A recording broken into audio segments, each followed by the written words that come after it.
নাস্তিকতার মূল ভিত্তি হচ্ছে পরকালকে অস্বীকার।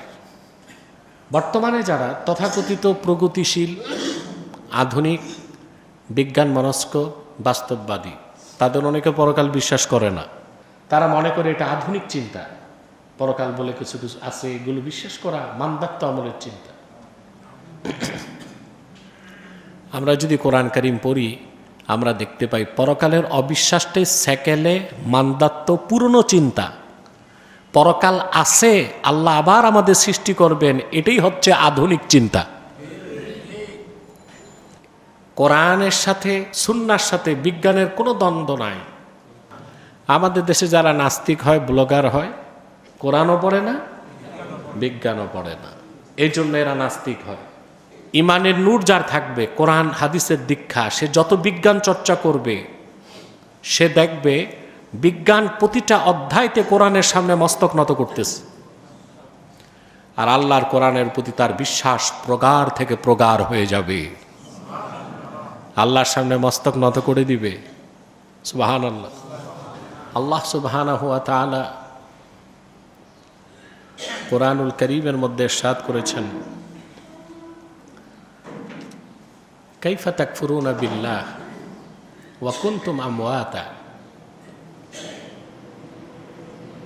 তোমরা আল্লাহর কুদরতকে কিভাবে অস্বীকার করো, তোমরা ছিলে মৃত।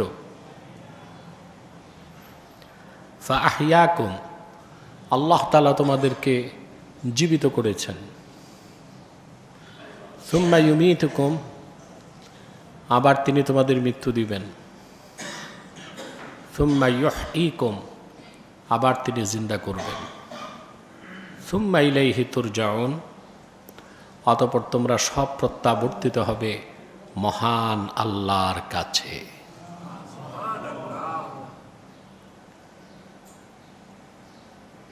মুসলিম হিসেবে আমাদের জীবন দর্শনের মৌলিক সব কথা এই এক আয়াতেই আল্লাহ তাআলা বলে দিয়েছেন।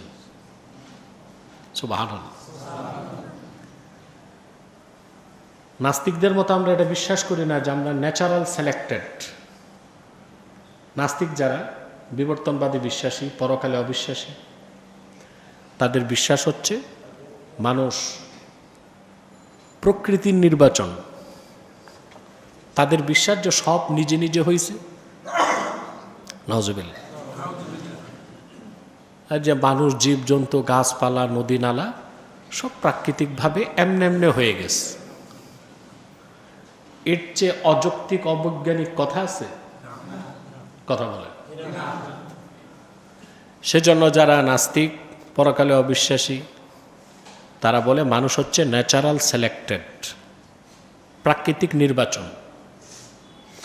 আল্লাহর কোরআন মহাসত্য উদ্ঘাটন করে বলে দিয়েছে, না, মানুষ selected by Allah. Selected by Allah, selected creation, selected by Allah. Allah তাআলা নির্বাচিত, আল্লাহ তাআলা নির্বাচিত পছন্দের সৃষ্টি হচ্ছে মানুষ। সুবহানাল্লাহ।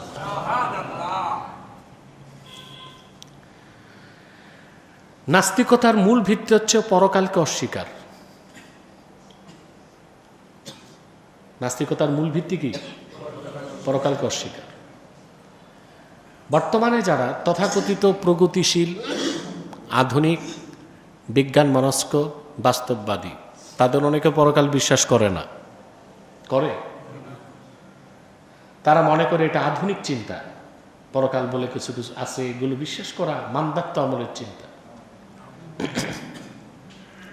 আমরা যদি কোরআন কারীম পড়ি, আমরা দেখতে পাই পরকালের অবিশ্বাসটাই সেকেলে মানদাত্ত পুরনো চিন্তা। পরকাল আছে, আল্লাহ আবার আমাদের সৃষ্টি করবেন, এটাই হচ্ছে আধুনিক চিন্তা। আমরা আধুনিক জাতি না নূহ আলাইহিস সালামের জাতি আধুনিক? আমরা সবচেয়ে প্রাচীন জাতিদের একটা হচ্ছে নূহ আলাইহিস সালামের জাতি। তারা পরকালকে অবিশ্বাস করেছে। নূহ আলাইহিস সালামকে পাগল বলেছে যে তুমি প্রলাপ বকছ, মৃত্যুর পর সব মাটির সাথে মিশে যাবে, হাড় হাড্ডি চুরমার হয়ে যাবে, গোশতগুলো মাটির সাথে মিশে যাবে, আবার আল্লাহ আমাদের সৃষ্টি করবেন, তাও কি মানা যায়? নাউজুবিল্লাহ। আদ জাতি, সামুদ জাতি, তারা কি আধুনিক জাতি ছিল না পুরনো? আরে কথা বলেন। তারা সব পরকাল অস্বীকার করছে। তো পরকালের অবিশ্বাসটাই পুরনো চিন্তা, পরকালের বিশ্বাসটা আধুনিক চিন্তা। ১,৫০০ বছর আগে মক্কার এমন অনেক কাফের ছিল, আবু জেহেল সহ, যারা মহান আল্লাহর অস্তিত্বকে বিশ্বাস করত, মুহাম্মদ সাল্লাল্লাহু আলাইহি সাল্লাম আল্লাহর প্রেরিত রাসূল তাও বিশ্বাস করত, দ্বীন ইসলামকে গ্রহণ করে নাই। তাদের একটা আপত্তির জায়গা ছিল যে এটা কি করে মানা যায়, মৃত্যুর পর মাটির সাথে মিশে যাবার পর আবার আল্লাহ আমাদের তৈরি করবেন, তা কি আদৌ সম্ভব? নাউজুবিল্লাহ। কোরআন কারীম মহাসত্যের সর্বোচ্চ মানদণ্ডে উত্তীর্ণ কথা কোরআন প্রকাশ করেছে। আল্লাহ পাক অকাট্য যুক্তি ও দলিল দিয়ে বলেন, কাইফা তাকফুরুনা বিল্লাহ, কিভাবে আল্লাহর অসীম কুদরতকে অস্বীকার করছো? অস্বীকার করো কি করে মানুষ? আল্লাহ কেন জিন্দা করতে পারবেন না মৃত্যুর পরে? কুনতুম আমওয়াতা, তোমরা তো মৃতই ছিলে। কি ছিলে?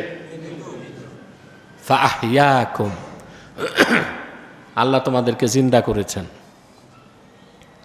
সুম্মা ইউমীতুকুম, আবার আল্লাহ তোমাদের মৃত্যু দিবেন। সুম্মা ইউহয়িকুম, আবার তিনি জিন্দা করবেন। সুম্মা ইলাইহি তুরজাউন, অতঃপর জবাবদিহিতার জন্য তোমরা সকলেই আল্লাহর কাছে প্রত্যাবর্তিত হবে। সুবহানাল্লাহ।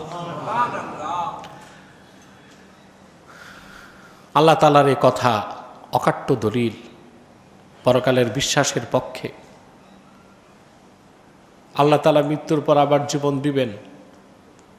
এখানে 4টা স্তরের কথা আল্লাহ বলেছেন। আমরা মৃত ছিলাম, এখন জীবিত, আবার মরব, আবার জীবিত হব। খেয়াল করে দেখেন, 4টা কথার 3টা সব কাফের মুশরিক নাস্তিকরা বিশ্বাস করে কিনা?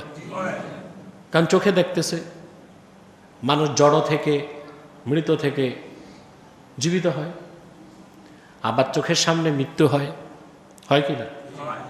একটা দেখে না, ওইটা কোনটা? আখিরাতে আল্লাহ যে আবার জিন্দা করবেন সেটা মানুষ দেখে না। আল্লাহ এটাই দলিল দিলেন, অসম্ভব 3টা কাজ যে আল্লাহর পক্ষে সম্ভব।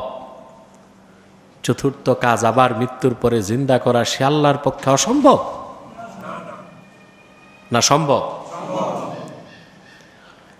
এই কথাগুলো সুস্পষ্ট ব্যাখ্যা আল্লাহ তাআলা দিয়েছেন সূরা মুমিনুনে। আল্লাহ তাআলা বলেন, ওয়ালাকাদ খালাকনাল ইনসানা মিন সুলালাতিন মিন তিন। আরবিতে তিন বলা হয় ভিজা মাটিকে। কি বলা হয়? ভিজা মাটিকে বলা হয় তিন। আর সুলালা মানে সারনির্যাস, মাটির জিস্ট। আল্লাহ বলেন, আমি মানুষকে তৈরি করেছি মাটির সারনির্যাস থেকে, ভিজা মাটির সারনির্যাস থেকে।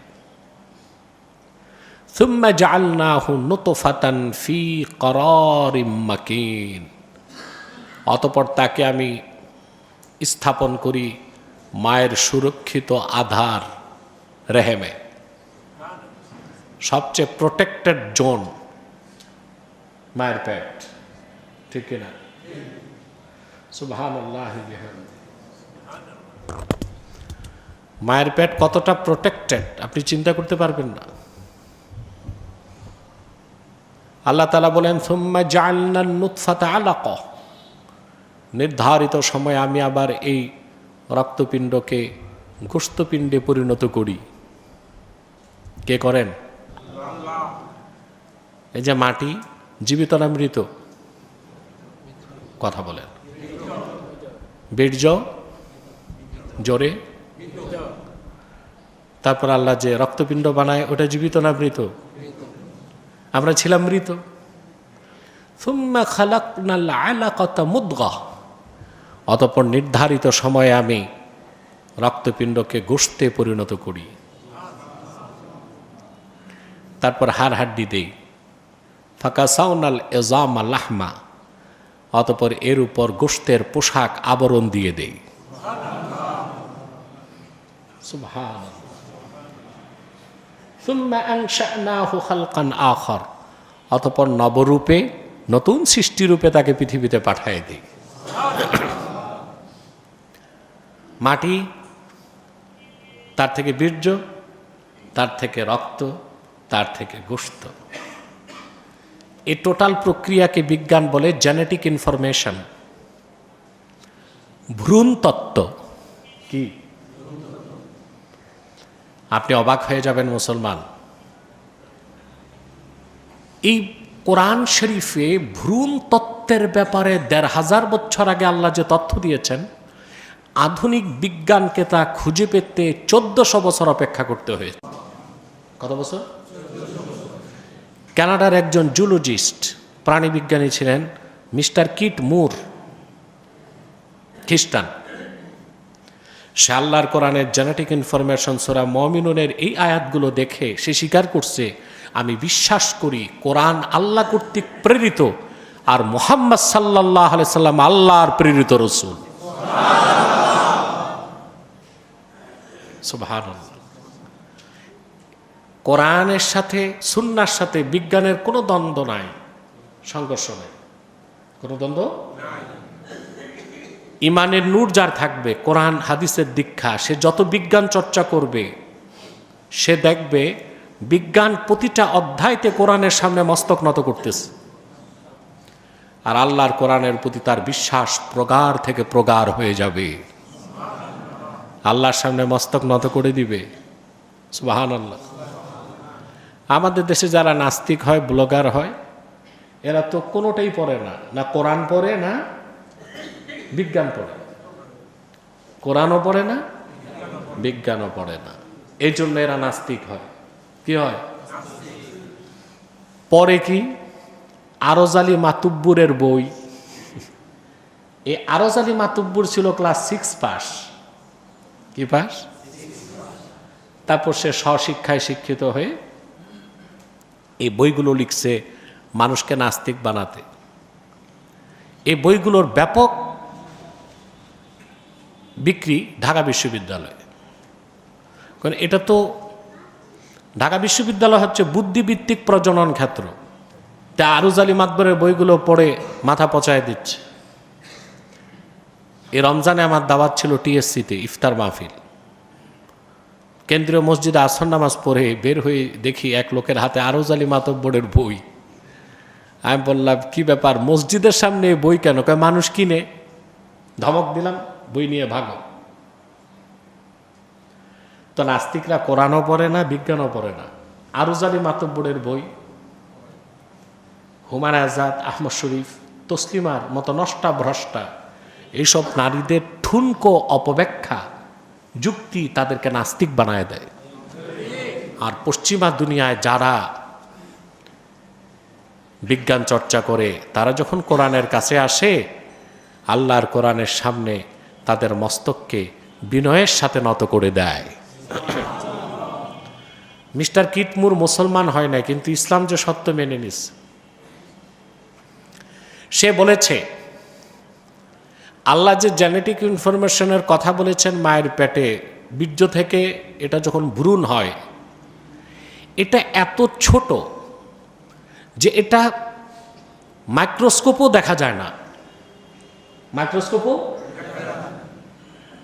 তো ১৫০০ বছর আগে কম্পিউটার ছিল না, অণুবীক্ষণ যন্ত্র ছিল না, মাইক্রোস্কোপ ছিল না, ল্যাবরেটরি ছিল না। মুহাম্মদ সাল্লাল্লাহু আলাইহি ওয়াসাল্লাম জানলেন কেমন করে? নিশ্চয়ই মুহাম্মদ সাল্লাল্লাহু আলাইহি সাল্লাম আল্লাহর কাছ থেকে যে কোরআন এনেছেন, এটা আল্লাহর বাণী। কোরআন যে জেনেটিক ইনফরমেশন দিয়েছে ১৫০০ বছর আগে, বিজ্ঞান তা খুঁজে পেয়েছে ১৯৭০ সালের পরে। আমি যে কথাটা বললাম মিস্টার কিট মুরের, এটা ১৯৭৮ সালের কথা। কত সালের কথা?